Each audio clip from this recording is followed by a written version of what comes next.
Podcast de 2 de junho de 2025. Numa companhia, uma torcedora do Cruzeiro, time de futebol da cidade de Belo Horizonte, Minas Gerais, no Brasil, chegou para um colega atleticano e lhe perguntou se ele já havia aprendido a fazer com as mãos o sinal, uma letra do alfabeto árabe, que um jogador do time para o qual ela torcia fazia para alegrar sua torcida. Ela fez o sinal. O atleticano, alheio ao que a torcedora perguntara, disse não saber do que se trata. A moça então esclareceu. E logo ouviu do atleticano: Ah, futebol? Pô, você pergunta algo de futebol para uma pessoa civilizada? E aí a casa caiu. Ela saiu de cena vociferando que levara para o coração a fala dele, que porque ela era aficionada por futebol, a coisa mais importante das coisas sem importância, conforme disse o ex-técnico da Itália que perdeu a Copa de 1994, Arrigo Sacchi, a colocava no grupo o de torcedores de futebol que ele chamara de incivilizado, cometendo ela um ato que dava a ele razão ao usar o termo, pois rompeu uma amizade de ambiente de trabalho por causa de uma opinião que se pode dizer que foi sincera, por ter sido dada com espontaneidade, não é atitude de gente civilizada. Uma pessoa que torce para o Atlético pode muito bem mudar de opção. Pode dizer que passou a torcer até para o Cruzeiro. Não se está infringindo lei alguma e nem pecado é. O rapaz poderia dizer que torce para o Flamengo e acabaria a alienação da moça, uma vez que não há torcedor no meio futebolístico brasileiro que possa ostentar qualquer coisa contra um flamenguista, quando o assunto é sobre as babaquices que só o futebol brasileiro é capaz de gerar. Pensei comigo, mais uma amizade rompida por causa de opinião sincera. Mas perder a amizade por sustentar uma opinião em que se acredita nela não é perda, é livrar-se de um mal. Mas o mal entendido se acumularia se o rapaz dissesse isso para a moça, pois ela poderia dizer que ele a considerava um mal, quando a ciência já comprovou isto. A gente sufocar uma opinião, deixar de expor o próprio modo de pensar para não magoar uma pessoa, pode contrair uma úlcera, acometer-se de males como cólera, cair em depressão. Adoecer seria o mal do qual se livra nesse caso. Que cabeça de torcedor de futebol que vá ser capaz de entender uma retórica dessa? Diga. Daí passei a pensar, eu que sou atleticano, o Atlético Mineiro já transcendeu há muito a qualidade de time de futebol apenas. O cara nasceu em uma família atleticana, com grande probabilidade ele vai ser atleticano e não torcedor de futebol. O atleticano não gosta de futebol, gosta do Atlético. Não torce para futebol, torce para o Atlético. Ter um time de futebol é só uma das atividades do Atlético. Se porventura vier a deixar de existir esse time, o atleticano vai continuar a ser atleticano, a gozar das instalações do clube, a contar a valiosa história do clube, não só as histórias de seu time de futebol. Contei no livro Força Estranha Epopeia Atleticana a história dos clubes recreativos. Eles foram criados para pessoas praticarem esportes, inicialmente náuticos, e se divertirem em seus momentos de ócio. Posteriormente, quando vieram as quadras e os campos, é que passaram a formar times contendo membros do clube e certames para as equipes formadas disputarem dentro do próprio clube.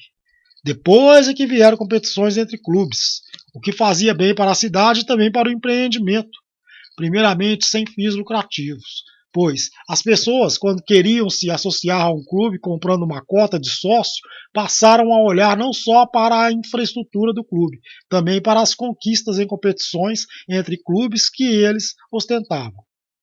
Houve um tempo, em lugares com mais de um clube e que somente um levantava conquistas, em que as próprias entidades recreativas combinavam de deixar a outra ganhar certas competições para que a captação de preferência por associar-se equilibrasse.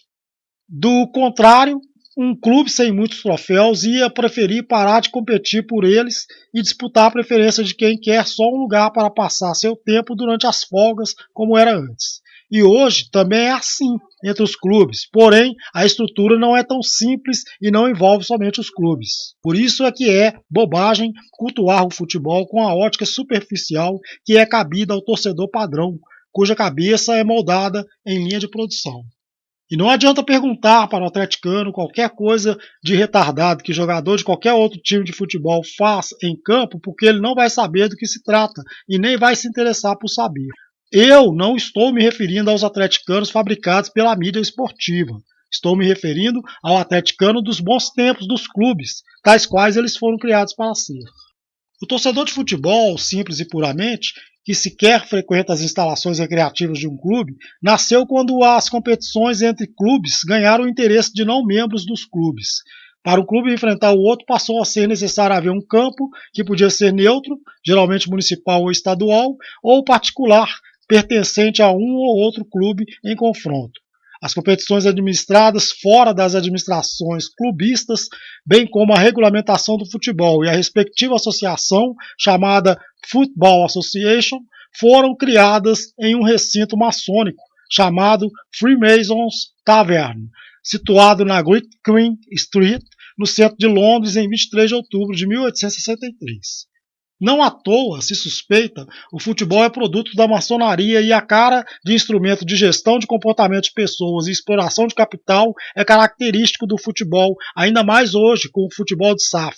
Se fores capaz, dê uma averiguada para ver como o meio futebolístico mundial é cheio de maçons, sobretudo entre os mecenas dos clubes, que são os donos das corporações financiadoras do futebol, que transformam o esporte em negócio e o torcedor em consumidor passivo, aquele que consome sem saber que está consumindo, que paga sem saber o que está pagando.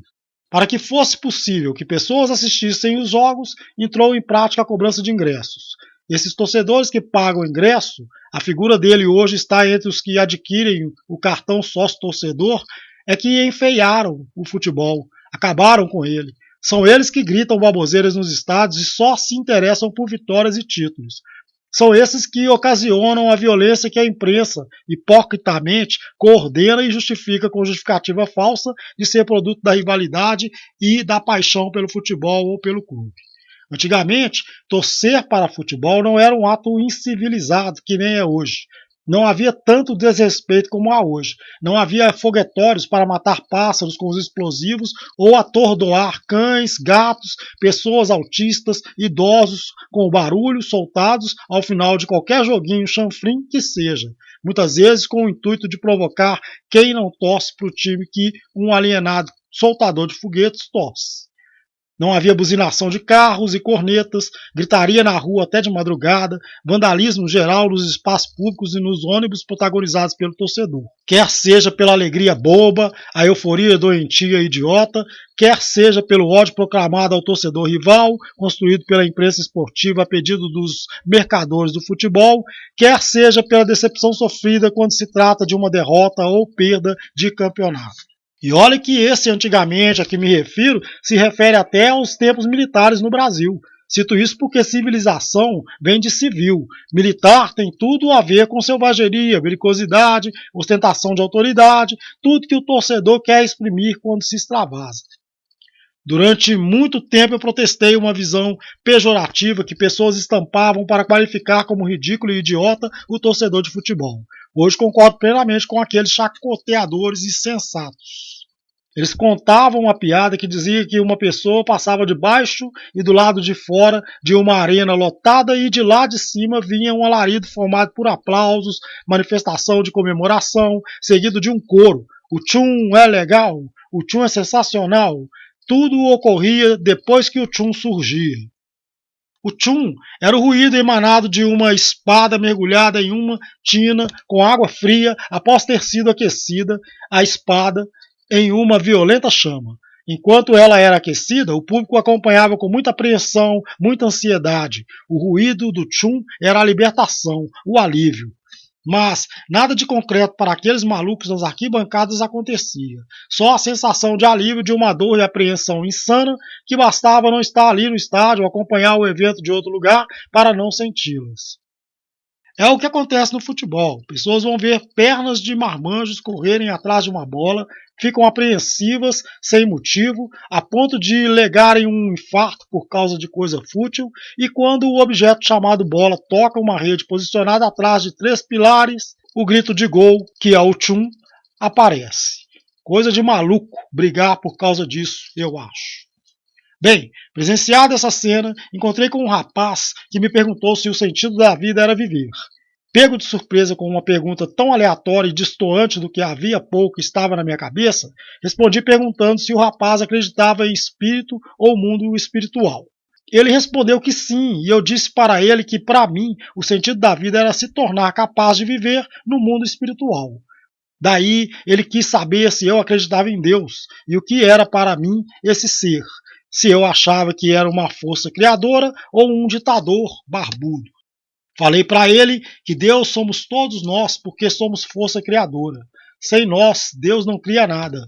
Cada um de nós cria a vida que leva. E então ele disse: a religião estraga as pessoas, não? E eu, religião é uma coisa boa. Perguntei se ele sabia o que era.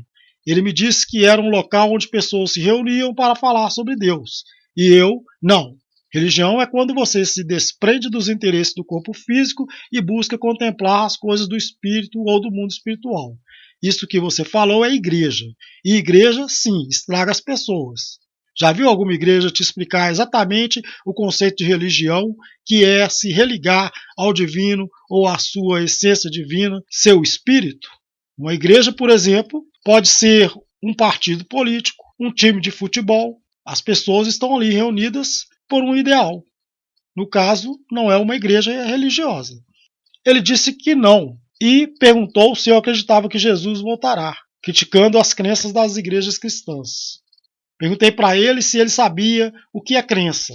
E lhe expliquei que de manhã, quando acordamos do sono, colocamos em ação todas as nossas crenças, que atuarão até o fim do dia. Acreditamos que temos que escovar os dentes para não perdê-los e que devemos aprontar para ir para o trabalho. Trabalhamos para atingir algum objetivo que acreditamos que só trabalhando é que conseguiremos atingir.